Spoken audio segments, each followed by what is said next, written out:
going on, guys? Just got home from work and had a nice little package in the mail, so I thought I'd do an unboxing with you. First impressions on this. This is the new GiantMouse knife, just came out, the GMP3. This is the pirate edition of the knife. Let's open her up. Check it out. You get your congratulations on your purchase of a GiantMouse knife card and a box inside of a box. That's interesting. And then a pouch inside of a box. You got lots of packaging. Maybe they could cut costs a little bit by there. Just joking. Alright.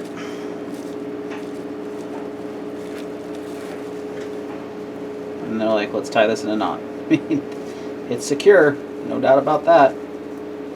So these just came out, what, the 18th? I think it was. So it's the 21st. Pretty freaking fast shipping. This baby out of its pouch. Man, oh. Seriously overpackaged, holy mackerel. That's alright. Better over than under. But there's literally 1, 2, 3, 4, 5 things that you have to open. Ooh, baby. So I got the GMP3, which was limited to 100 pieces. Ooh. Ooh, ooh, ooh. Nice flipping action out of the box. This is number 95 out of 100. Wow, I barely got in. I don't know if that's like the order I ordered. That means, the order I ordered. That means I made it by 5, if that's true. I don't know if that's the case or not. So the GMP3 is the bronze handled knife. And when I say bronze, I don't mean anodized. I mean actual bronze metal, which is pretty cool. There's no other knife, production knife that I'm aware of that has bronze used as a handle material. Now, I didn't really have time to grab certain knives for this. I just kind of sat down and did this. But I have a copper knife made by Going Gear that's pretty cool and has a nice patina. And this has already got a pretty cool finish on it. It's kind of like a stone-washed finish on the bronze. Looks really awesome, actually. So it kind of has a distressed, worn look right away. I was kind of not expecting that. I thought it was just going to be kind of plain, then a patina would form. So patina will form nicely on this, which I really think that's cool. And it's unique. I didn't get the titanium version because it's just another titanium frame lock, where this is something unique and different. So I got the bronze. It was a little extra money. Well, it's 50 bucks extra. So, but it's only one of 100, very limited. So the flipping action's good on this one. You've got some nice blue accent finishes, titanium backspacer and pocket clip. There's your GiantMouse logo right there. Looks pretty sweet. This is a very slim and slender knife, which I really like, slim and slender knives. You've got a nail nick here, and a lot of people are like, what do you have a nail nick for? Well, so you can discreetly open this knife, because otherwise you don't have a way. There's just the flipper, and there's no other way to open the knife. So that nail nick gives you something to grab onto. You could actually pinch it. The detent's not terribly strong on this, but it flips really nice. But the nail nick is a nice way to discreetly open the knife in public if you don't want to flip it out. That was the design behind this. Again, GiantMouse, if you're not familiar, is the collaboration of Anzo and Voxnes knives, and Jens Anzo and Jesper Voxnes. I'm a big fan of their designs. You've seen many designs on this channel. I've had all the GiantMouse knives. They're still manufactured in Menagio by Viper or Fox. I believe it's Viper. So yeah, first impressions are good. It's got a nice flipping action. This is a steel liner lock, not a titanium liner lock, so it's not going to have any lock stick. You can see that the liner is nested inside the scale right there. I'm trying to see. Well, that's a cool touch. It's got a cool little GiantMouse logo on the inside. Can you see it? Can you see it right there? Yeah, you can barely make it out.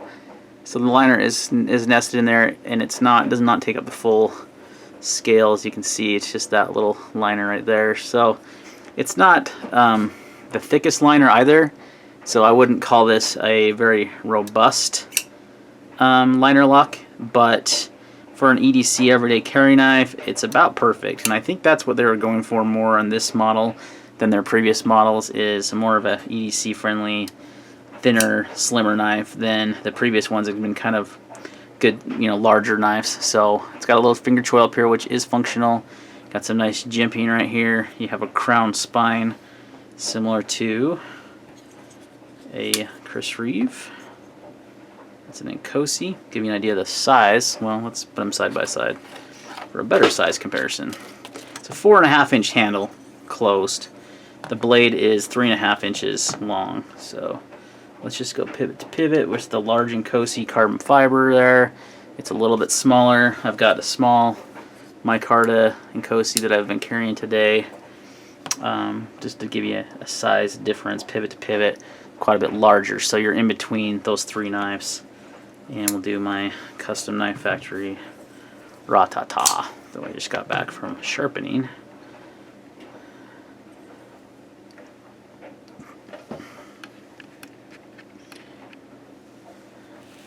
So it's about the same size as the Ratata. It's almost identical, actually. The big difference being that it's a very slim. This is a wider knife. It's actually slimmer than a Sabenza, which, or in this case, an Inkosi, which is usually most knives are thicker in the handle than the Inkosis or the Sabenzas because Chris Reeves just kind of always had a slimmer handle.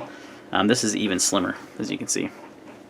So I really like that feature of the knife. The bronze scales are just a cool thing that's new, different. The titanium version is much lighter, and it was $20 or $50 less, but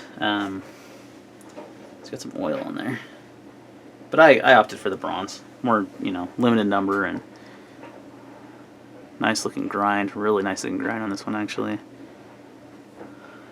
Now, people will say, oh, they're made by Viper, they shouldn't cost this much, and there's truth behind that. They're a little overpriced.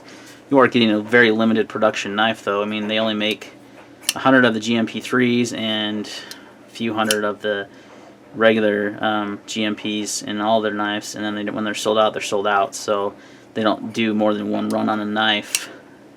So they are very limited in number. That does increase the cost. When they're only producing so many, it increases the cost of materials and such because they can't source enough as much.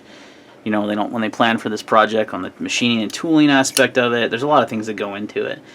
Yeah, I wish they were a little bit less expensive. You're also paying for the Anzo and Voxnay's name, which, they got to get their royalties. They are designers, which makes sense. So I don't feel like the quality is bad. All the GMP3s or the GMs, GiantMouse knives I've had, have been good. This one's got really nice flipping action, definitely. It's on cage bearings, flips really nicely. Loving the grind there, loving the size. This is exceptional, guys. I'm pretty stoked on this one. It's something a little different.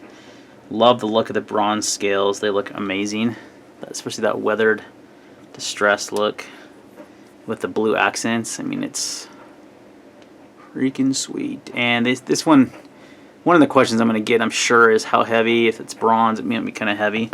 It's still under 5 ounces. Where's my scale at? Pretty sure it's like 4.8 is what they said. So let's see if we can validate that.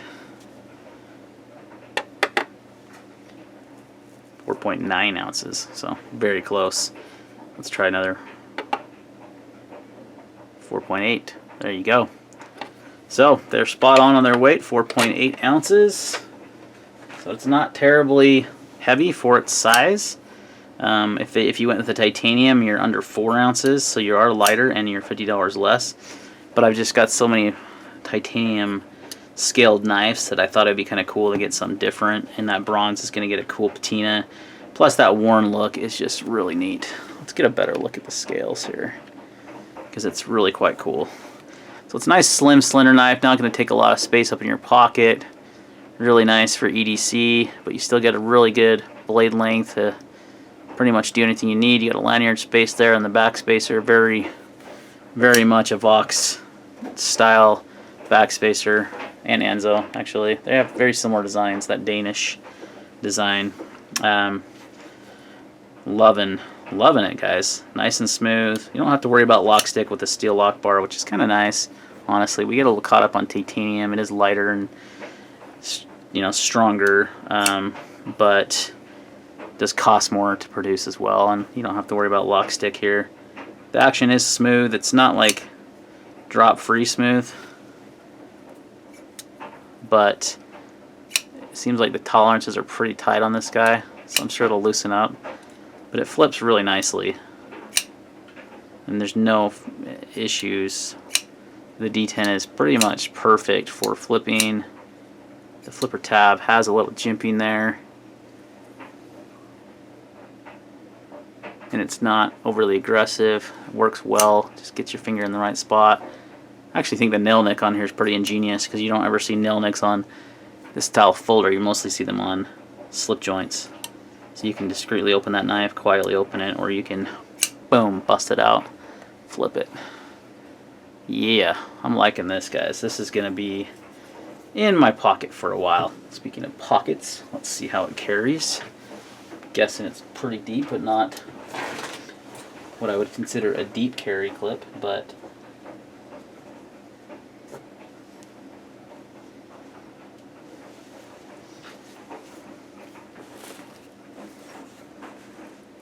so you have a little, that much the knife sticking out. Stiff. Not too stiff though. It's going to definitely have good retention, but it's not going to be a pocket shredder. So let's see, anything else? I mean, M390 blade still. It is a completely sterile blade. You do not see anywhere on here where it says M390, but that is, go on their website. It is M390 still. Love the sterile look. You don't have hardly any branding anywhere. It almost looks like a custom knife because of that. There's no branding except for right here on the clip. Then on the inside, they chose to do the GiantMouse and such on the inside of that liner, which is a really cool design touch. So one thing you're going to get when you get a GiantMouse knife is you're going to get those design features and touches that you wouldn't get on a normal production knife, and that's kind of the appeal, I think, of the brand to me, is you have this opportunity to own a Vox or Anzo design and at a reasonable price. I mean, $375 is what the GMP3 goes for, $325 is what the GMP goes for. Is it a little high for the country of manufacture and the materials? A little bit, but the quality is definitely there. The design aspects are definitely there. You got a really high quality blade steel. I think the value on these are better than the previous GiantMouse knives that used N690. This is actually M390, which is a much better steel. And the bronze scales is a really cool idea and something unique that hasn't been done before. And it's going to look really nicely with my copper spider monkey. So there you go, guys. GMP3 in bronze, M390, nice flipping action, perfect size. Look at that, just nice and ergonomic. I'm holding it with my left hand, which is not my normal. It's even more ergonomic with my right hand. It's super comfortable, and you got a nice slim handle, really good for EDC. Not going to take up a lot of pocket room. Alright guys, that's my first impressions on the GiantMouse GMP3. Any questions or comments, leave them down below. We'll see you in the next video.